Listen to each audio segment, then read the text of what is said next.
जा पाती, लेकिन मैं लंगड़ी हूँ। गुड़िया बेटी, क्या आपको भी बेर खाने हैं? हाँ मम्मा, मेरा दिल तो बहुत है, मगर मैं लंगड़ी हूँ। मेरी बेटी लंगड़ी है तो क्या हुआ, उसकी माँ तो स्वस्थ है। चलो आज मैं आपको बेरी के पेड़ पर ले जाती हूँ। आप भी जग्गू कुक्कू की तरह डाल पर बैठकर खूब बेर खाना। अब जल्दी चलो। फिर एक टोकरी में गुड़िया को बिठाकर मम्मा चिड़िया भी घर से बाहर चली जाती है। खट्टा मीठा बेर है, दिल कर रहा है इसकी गुठली भी खा जाऊं। नहीं जग्गू, गुठली नहीं खाना, बेर बहुत है, तुम बेर को ही खाओ। मैं तो कुछ बेर अपने घर भी लेकर जाऊंगा। कोको दोस्त, वो देखें, आपकी मम्मा भी इसी तरफ आ रही है, शायद उन्हें भी खट्टे मीठे बेर खाने होंगे। फिर मम्मा चिड़िया गुड़िया के साथ पेड़ पर बैठ जाती है। गुड़िया तो कई महीनों के बाद घर से बाहर आई थी, वो बहुत खुश होती है। यहाँ कितना अच्छा लगता है, खुला आसमान, चारों तरफ पेड़ पौधे और ताजी ताजी हवा। लो गुड़िया बहन, ये बेर खाओ, ये और भी मजेदार है। ऐसे वो तीनों गुड़िया को बेर तोड़ तोड़ कर खिलाते हैं। दूर छिपी हुई बुरी चील उन पर नजर रखे हुए थी। अरे वाह, एक साथ चार चार शिकार है, किसी एक का खात्मा तो हो ही जाएगा, बड़ी तेज भूख लगी है। फिर वो बुरी चील धीरे धीरे बेरी के पेड़ तक पहुंच जाती है और एकदम से उन्हें घेर लेती। जग्गू और कुक्कू तो डर के मारे मम्मा चिड़िया के पीछे छिप जाते हैं। सब ऐसे ही खड़े रहो, अगर एक भी भागा तो कच्चा चबा जाऊंगी, बड़ी तेज भूख लगी है मुझे।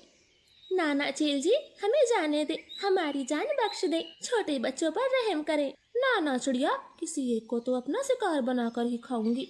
चील उनके सामने बैठी थी।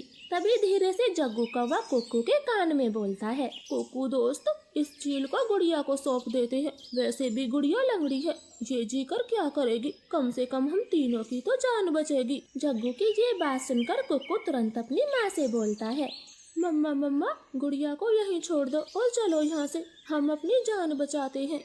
हाँ भाई, ये भी ठीक है, मेरा काम इस लंगड़ी चिड़िया से ही चल जाएगा, तुम सब चले जाओ। चील ने इतना कहा ही था कि तभी रानो चिड़िया जोर से चील को धक्का मारती है और पेड़ से नीचे गिरा देती। जग्गू कुक्कू, गुड़िया को साथ लेकर यहाँ से भाग जाओ, मैं इस चील को आपके पीछे नहीं आने दूंगी, बेटा जल्दी से भागो यहाँ से।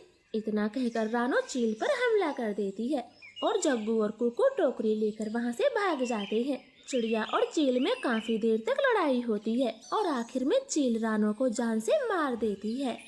मरगी, छोटी चिड़िया मरगी, मुझसे लड़ने चली थी, अब तेरा मांस में मजे से खाऊंगी। कुक्कू भाई, मम्मा अभी तक घर नहीं आई। मम्मा को चील ने मार दिया है, वरना वो अब तक आ जाती, क्या जरूरत थी मम्मा को वहाँ ले जाने की। भाई, अगर हम वहाँ ना होते तो वो बुरी चील आपको खा जाती, आप ऐसा क्यों बोलते हो?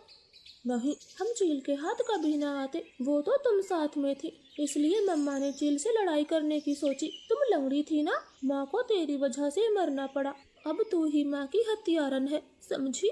ऐसे कुक्कू तो गुड़िया को ही दोषी ठहराता है। अब गुड़िया का ध्यान रखने वाला कोई नहीं था।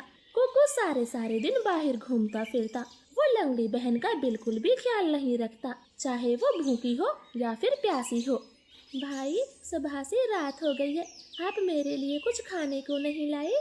जंगल में भोजन की कमी हो गई है, अपना पेट भरना ही बड़ा मुश्किल है, ऐसे में तेरे लिए दाना कहाँ से लाता? ऐसा बोलकर कुक्कू तो सो जाता है। गुड़िया को पूरी रात नींद नहीं आती, क्योंकि वो तो कई दिनों से भूखी थी। मम्मा मम्मा, अगर आज आप जिंदा होती तो मेरा कितना ख्याल रखती, अब तो मुझे भी भूखा सोना पड़ता है, मैं क्या